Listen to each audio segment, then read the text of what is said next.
تو گالی دینے کے بارے میں پوچھا کہ جو گالی دی جاتی ہے اس کا کیا شرعی حکم ہے۔ دیکھیں گالی دینا دو طرح ہوگا۔ پہلے تو ایک بات سمجھ لیجئے کہ ہمارے ہاں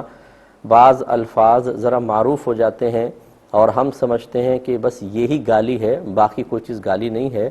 لیکن گالی کی شرعی تعریف یہ ہوتی ہے کہ ایسا کوئی بھی کلمہ دوسرے کو کہنا جو اس کی شان کو گھٹائے، اس کی شان کے لائق نہ ہو،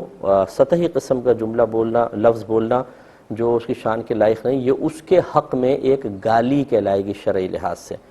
تو اس کا مطلب یہ ہوا کہ یہ جو معروف ہمارے ہاں گالیاں ہوتی ہیں یہ اسی کا نہیں بلکہ ان الفاظ کا بھی حکم جاننے کی ضرورت ہے۔ مثال کے طور پہ کسی عالم کی شان میں ایک ادنی سی گستاخی بھی آپ کر دیں، کوئی ایسا جملہ بول دیں کہ جو مطلب عام طور پر سے گالی کے طور پہ یوز نہیں ہوتا لیکن ان کے شان کے خلاف ہو، یہ لفظ ان کے حق میں گالی کہلائے گا۔ اب یہاں دو صورتیں ہیں، ایک یہ کہ انسان تنہائی کے اندر یہ کلمات گالی کے نکال رہا ہے، جیسے کبھی چلتے ہوئے پتھر پر ٹھوکر میں لگ گئی، اسے گالی بک دی، ہوا کو گالی بک دی، ویسے ہی۔ تو یاد رکھیں کہ اس طرح جب کوئی گالی دے لیکن کسی کی دل آزاری کا سبب نہ بن رہا ہو، کسی کو مطلب تکلیف نہ پہنچ رہی ہو، تو اس گالی کا شرعی حکم مکروہ کا ہوتا ہے کہ یہ شدید مکروہ تو ضرور ہے، لیکن اس صورت میں ویسا گناہ نہیں ہے کہ جیسے آپ کسی کو گالی دے کر اس کی دل آزاری کے مرتکب ہوتے ہیں۔ اور اگر باقاعدہ آپ گالی یعنی کوئی گالی دے اور سامنے والے تک اس کی آواز پہنچے اور اس کے لیے باعث تکلیف بنے تو پھر یہ بہت بڑا گناہ ہے، اور میرے آقا صلی اللہ علیہ وسلم نے ارشاد فرمایا کہ مومن کو گالی دینا فسق ہے، یعنی گناہ کبیرہ ہے۔ تو اس کا مطلب یہ ہوا کہ اگر اکیلے میں کوئی گالی بک رہا ہے اور کسی کی دل آزاری کا سبب نہیں بن رہا تو یہ گناہ صغیرہ ہوگا، اور اگر کسی کو باقاعدہ سامنے گالی دے کر دل آزاری اس کی ہے، اسے تکلیف پہنچائی، اس کے شان کے خلاف بولا ہے، تو اس کا مطلب پھر یہ گناہ کبیرہ بنتا ہے۔ یہ بھائی نے کویسچن کیا تھا، پہلے یہ لے لیتے ہیں۔ انہوں نے کہا کہ والدین کا انتقال ہو گیا ہے اور اکلوتی اولاد ہے، تو جیسے کہ حدیثوں میں ہوتا ہے کہ ہر جمعے ان کی قبور کی زیارت کرنا سرکار نے مستحب قرار دیا ہے، تو اس پر یہ کویسچن کرتے ہیں کہ اگر وہ اولاد وہ باہر جا کر کمانا چاہے اور نیت یہ ہو کہ زیادہ کمائیں گے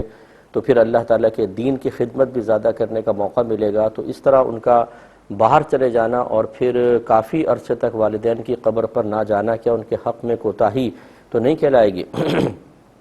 دیکھیں یہ حق میں کوتاہی یہ نہیں کہلائے گی، کیونکہ قبور پر حاضری بہت ہی اچھی چیز ہے، اس سے والدین کو انس بھی حاصل ہوتا ہے، لیکن جب کوئی صحیح ضرورت کے تحت انسان کہیں دور چلے جاتا ہے، جیسے صحابہ کرام علیہم الرضوان غزوات کے لیے، جہاد کے لیے چلے جاتے تھے، 2 مہینے، 3 مہینے، 4 مہینے، تو یقینی سی بات ہے کہ زندہ والدین سے بھی انسان بہت عرصے تک دور رہتا ہے، تو بعد وفات بھی اسی طریقے سے صحیح مجبوری کے تحت اگر وہ دور جائے تو اس میں شرعاً کوئی حرج نہیں ہے۔ ہاں یہ ضرور ہے کہ ان کے ایصال ثواب کو نظر انداز نہ کرے، حاضر ہو کر کچھ قرآن پڑھ کر ایصال ثواب کرنا یہ بہت ہی اچھی چیز ہے، لیکن اگر کوئی انسان دور ہے اور قرآن وغیرہ پڑھ کر نیک اعمال کر کے اپنے والدین کو اس کا ثواب ایصال کرتا رہے تو ان کی روح بہت خوش رہتی ہے، اور انشاءاللہ وہ ناراض بھی نہیں ہوں گے، نہ ان کے حق میں کوئی کوتاہی ہوگی۔ کوتاہی کا ارتکاب اس وقت ہوتا ہے کہ جب انسان اسی جگہ رہتا ہے، قریب ہی رہتا ہے، اور بغیر کسی عذر کے قبر پہ حاضری نہ دے، نہ ان کے ایصال ثواب کا اہتمام کرے، یہ حق میں کوتاہی ضرور ہے، لیکن جب باہر چلے جائیں اور صحیح غرض کے تحت انسان گیا ہے تو اس میں پھر کوئی قابل گرفت چیز نہیں ہے۔ ایک ہی کہتے ہیں کہ اگر کوئی اسی طرح باہر کمانے کے لیے جائے اور ایک خالہ ہوں غیر شادی شدہ جو ان کی کفالت میں ہوں، تو ان کو چھوڑ کر پھر چلے جانا، کیا اس کا کیا شرعی حکم ہوگا؟ دیکھیں یقینی سی بات ہے کہ یہاں دو چیزیں ہیں کہ کیا دوسرے کچھ ایسے لوگ ہیں یہاں پر ان کے خالہ کے بھائی بہن یعنی لڑکے کے ماموں وغیرہ یا دیگر خالائیں کہ جو اس غیر شادی شدہ خالہ کی کفالت اور دیکھ بھال کر سکتی ہوں، پھر تو کوئی حرج ہی نہیں ہے۔ یہ نہیں ہے کہ آپ ہی پہ ذمہ داری ہے، دوسرے رشتہ داروں پر بھی ذمہ داری ہوتی ہے۔ اور اگر ایسا کوئی بھی نہیں ہے اور وہ تنہا اپنا یہاں کم از کم گزارا کر سکتی ہیں یعنی رہ سکتی ہیں، جیسے دیگر رشتہ دار ہوتے ہیں کفالت نہیں کر رہے، نہ نفقہ نہیں دے رہے، لیکن وہ اپنے عزت اور